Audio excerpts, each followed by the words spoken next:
Master minds commerce చదవాలనుకునే 10th inter విద్యార్థుల తొలి ఎంపిక.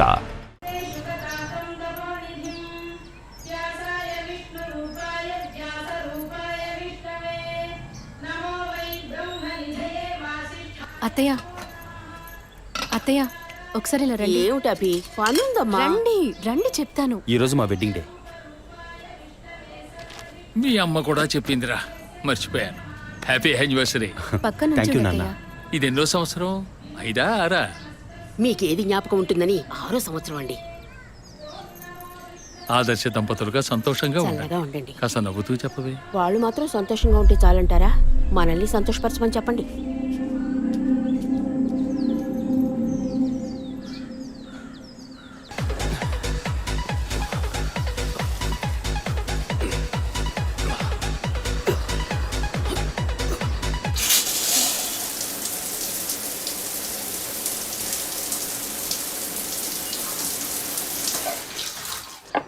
నేను ఇన్నేళ్లుగా ఆశీర్వదిస్తూనే ఉన్నాను.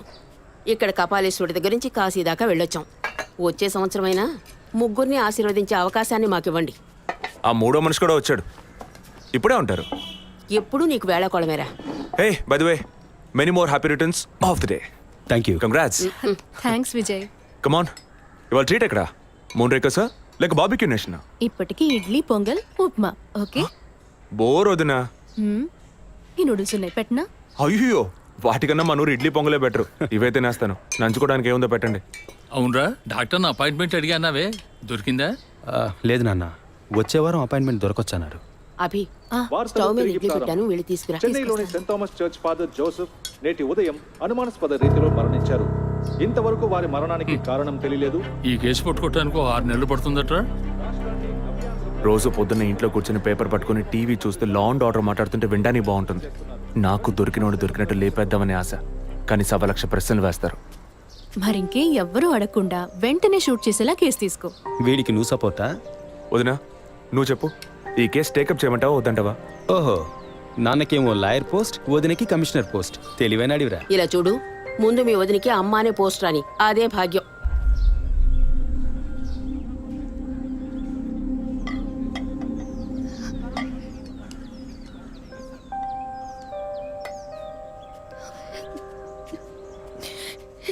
ఏంటమ్మా నువ్వు మరేనో మొదలెట్టావా? నువ్వు అసలు ఆ మాట లేకుండా మాట్లాడలేవా? ఒరేయ్, ఉన్నమాటే కదరా అన్నాను. నేను మాత్రమేనా అంది? నిన్న పక్కింటి భాగ్యం వచ్చి పూర్ణకి సీమంతం రండి అంది. వస్తాం అన్నాను. దానికి నువ్వు మాత్రమే రావద్దునా అంది. దానికేమంటావు? వాళ్ళేదో వాగారు కదా అని నువ్వు ఆ మాట మాట్లాడతావా? ముందు వదిన అమ్మ మనసుతో చూడు, అప్పుడు నీకు ఏ లోటో తెలియదు. రే, ఇడ్లీ మెక్కడం ఆపేసి వెళ్ళి కన్విన్స్ చేయరా.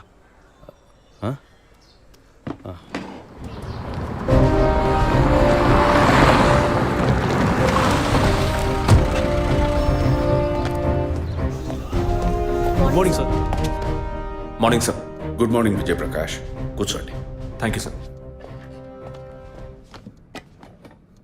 సార్, వచ్చిన వెంటనే మిమ్మల్ని మీట్ అవ్వమన్నారు. చెప్పండి సార్. ఇవాళ మార్నింగ్ ఇంపార్టెంట్ విఐపి ఒకరు వచ్చి పర్సనల్గా కంప్లైంట్ ఇచ్చి వెళ్ళారు.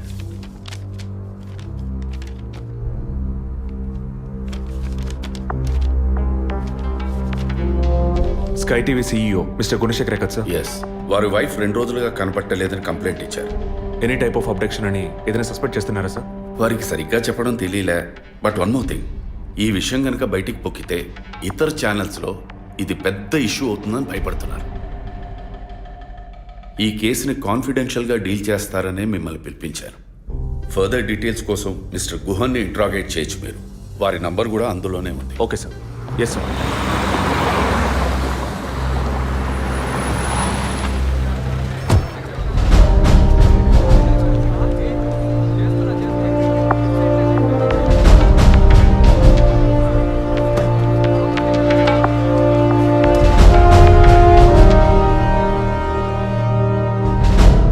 సో మీ ఇంట్లో ఉన్న డ్రైవర్స్ కానీ మెయిట్స్ కానీ మీ వైఫ్ని చివరిసారిగా ఎప్పుడు చూసామన్నారు? వెనస్డే ఈవినింగ్ చూశారట. డ్రైవర్ డ్యూటీ అయ్యాక ఇంటికి వెళ్ళేటప్పుడు రేపొద్దున ఎన్నింటి రావాలమని నా వైఫ్ని అడిగాడట. ఎప్పట్లా వస్తే చాలని తను చెప్పిందట. ఆ తర్వాత ఎవరూ తనను చూసినట్లేదు. ఆ రోజు మీరు ఎక్కడున్నారు సార్? హైదరాబాద్లో ఓ టీవీ ఛానల్ మీటింగ్ అని వెళ్ళాను. లాస్ట్ ఫోన్ మీ వైఫ్కి ఎప్పుడు చేశారు? Next day morning. Phone switch ఆఫ్లో ఉంది. మోస్ట్లీ తన ఫోన్ స్విచ్ ఆఫ్లోనే ఉంటుంది. అందుకే నేను పెద్దగా పట్టించుకోలేదు. ఎప్పుడు మీకు డౌట్ వచ్చింది? ఆ రోజు నైట్ వరకు నాకు రాలేదు. దీన్ని ఇష్యూ చేయటం ఏం బాగుండదని ఎవరికి చెప్పలేదు. ఆ తర్వాతే నేను కమిషనర్ దగ్గరికి వెళ్ళి కంప్లైంట్ చేశాను. Thank you sir. సో వివాహం ఎన్నేళ్ళైంది? 4 years. కిడ్స్? ఇంతవరకు వద్దని పోస్ట్పోన్ చేసుకుంటూ వచ్చాం. Now we're in plan. మీ వైఫ్కి హాబీస్, పర్సనల్ యాక్టివిటీస్ ఏమైనా ఉన్నాయా? తను పెద్ద క్రికెట్ ఫ్యానిటీ. ఇండియా గెలవాలని తను చర్చికి పోయి స్పెషల్ ప్రేయర్ కూడా చేస్తుంది. అంత పిచ్చి. ఓ, మీ వైఫ్కి దేవుడంటే అంత నమ్మకమా? యా, సండే మిస్ అవ్వకుండా చర్చికి పోయి వస్తుంది. కొన్ని సమయాల్లో లైఫ్లో కొన్ని ముఖ్యమైన నిర్ణయాలు కూడా చర్చి ఫాదర్ అడిగి తీసుకుంటుంది. ఏ church? Villivakkam saint Thomas church. ఆ చర్చ్ ఫాదర్ జోసెఫ్ చనిపోయారని తెలుసా మీకు? యా, మా న్యూస్ డివిజన్ స్టాఫ్ ద్వారా I just got to know it. Thanks for your cooperation. Will get back to you shortly. Thank you. అంత స్ట్రాంగ్గా మీరు ఎలా చెప్పగలుగుతున్నారు విజయ్? జెసికాని పోయిన బుధవారమే ఇంట్లో వాళ్ళు చివరిసారిగా చూశారు sir. Saint Thomas church father Joseph murder గురువారం నాడు జరిగింది. అందులోనూ ఫాదర్ జోసెఫ్ చనిపోయింది పాపాలు ఒప్పుకోలు చోటు కావడం వల్ల ఆ రోజు ఉదయం ఆయన ఎవరికో పాప క్షమాపణ చేస్తుంటారు. అది జెసికానే ఎందుకు కాకూడదని నా అసంప్షన్. Good morning sir. రండి స్టీఫెన్, కూర్చోండి.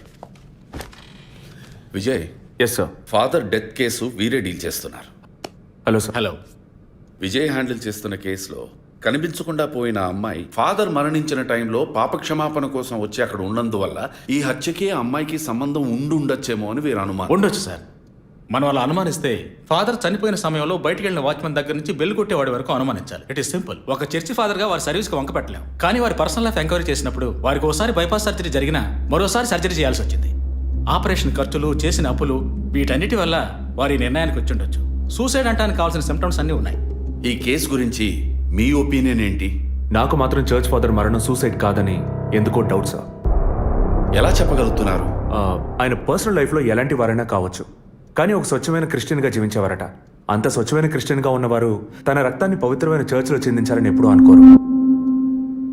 పోనీ ఒకవేళ సూసైడ్ చేసుకోవాలనుకున్నా అది వారి ఇంట్లో చేసుకుని ఉండేవారు. వారు ఆ పని చేయలేదు. ఫాదర్ కన్నా ఎక్కువగా బైబిల్ చదివినట్టున్నారు. దీనికి బైబిల్ చదవాల్సిన అవసరం లేదు. క్రైస్తవ మతతత్వాన్ని అర్థం చేసుకుంటే చాలు. జెసికా కేసుని, ఫాదర్ కేసుని ఒకే యాంగిల్లో పరిశీలిస్తేనే మనం ఒక నిర్ణయానికి రాగలుగుతాం సార్. మరి ఇంకేంటి సార్, దివ్య దృష్టి ఉన్నట్టు అన్ని వీరే చెప్తున్నారు. ఈ కేసు కూడా వీరికి అప్పగించండి. ఎస్ స్టీఫెన్, నేను అదే మంచిదనుకుంటున్నాను. దీన్ని విజయ్ హ్యాండిల్ చేస్తాడు. సార్. ఏంటి సార్? కేసుకు సంబంధించిన ఫైల్స్ అన్ని వీరికి అప్పచెప్పండి. విజయ్ సార్, ఫాదర్ కేసులో మీకు అసిస్ట్ చేయడానికి స్టేషన్ సబ్ ఇన్స్పెక్టర్ తిరుపతి అని ఒక ఆయన ఉన్నారు. ఆయన మీకు హెల్ప్గా ఉంటారు. కాకపోతే కాస్త ఎక్కువగా మాట్లాడతారు, చూసుకోండి. I will handle it sir. Thank you.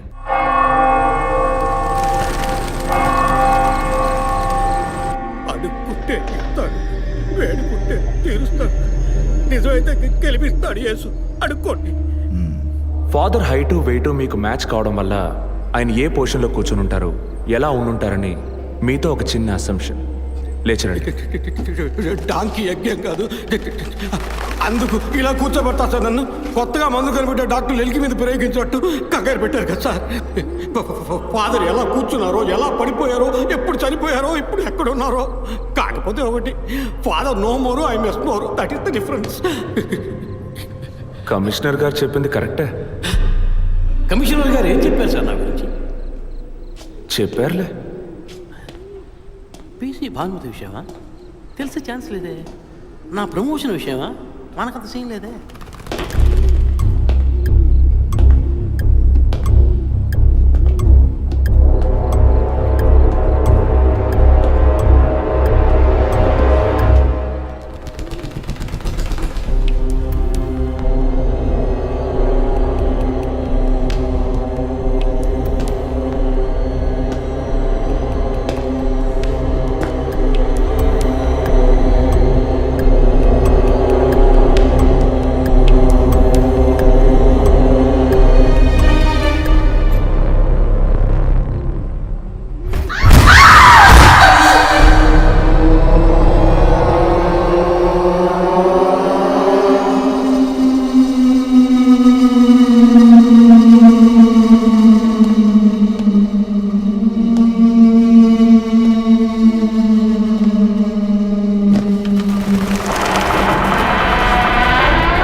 Anthony.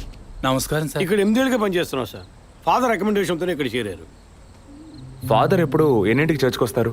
ఎప్పుడు 7 గంటలకు వచ్చేస్తారయ్యా. సండే అయితే 5 గంటలకు వచ్చేస్తారు. ఒకవేళ ధూప ప్రార్థన ఉన్నా 5 గంటలకు వచ్చేస్తారు. ఫాదర్ 6 గంటలకు చర్చిలో ఆ రోజు కాలం చేశారు.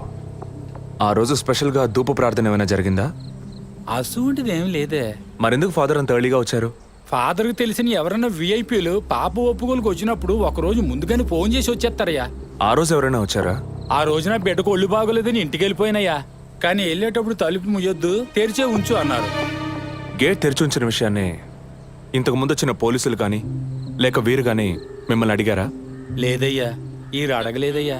ఏమయ్యా అడిగితేనే చెప్తావా, అడగకపోతే చెప్పవా? I'm exit. ఫాదర్ చనిపోయాక మొట్టమొదటిసారి బాడీని చూసింది ఎవరని చెప్పారు? గీత అనే ఒక అమ్మాయి సార్. ఆ అమ్మాయి ఎక్కడ పనిచేస్తోంది?